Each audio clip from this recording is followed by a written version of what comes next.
So how did Nikola Tesla motivate his Pierce Arrow to move forward? What kind of AC motor did he have? Well, it was basically a disc. Along the lines of his patented AC generators that can put out tens of thousands of cycles per second, because they're predicated on simply a disc.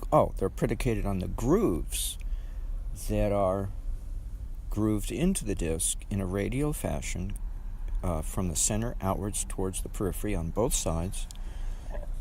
And the grooves create triangular ridges along the length of the mountain side of the groove.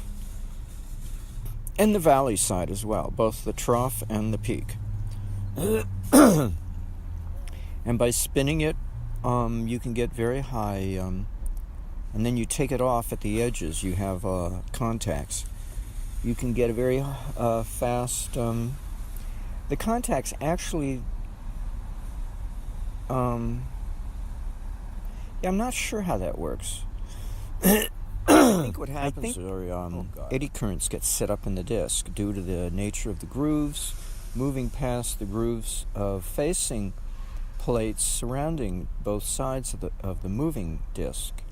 It's in a housing, and the inner surface of that housing also has grooves to match, but it spins past the other grooves, and so it sets up an AC cycle, and that gets taken off the disc.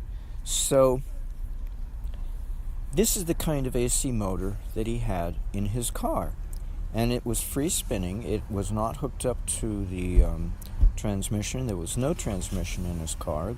There were brakes, but no transmission, because the car was running. It was being pulled. It was being pulled along. The chassis was being pulled along by this motor that was bolted to the chassis at the front end of the car, and all he had to do was steer and brake and vary the speed of the disc, because the disc was an anti-gravity disc. It was surrounding its immediate vicinity, but that's as far as it went. It did not make the Pierce Arrow an anti-gravity vehicle by no means at all, nor did it have to. All it had to do was move the car forward at 90 miles an hour, and considering that the anti-gravity craft of Nikola Tesla can do 4,000 miles and turn on a dime, how hard can it be to bring it down to 90 miles an hour top speed? I mean, come on. It's probably a dinky little thing. But that's all he had to do, was spin one disc, and that was it. So that lends itself very nicely to the 369 phenomenon, because you're not using the so-called generator anymore as a generator. You're using it as a motor, or as a free-spinning rotor is actually the correct way to describe it, because there's no load. It's not attached to anything. You do have to get it to spin at a very fast rate, and it has to be made out of aluminum. And that's about it, really. So you got grooves in it, and so you have an impedance match circuit connected to the housing surrounding it, imparting, AC wave fields of high frequency to the disc. And I don't know, maybe you have more than one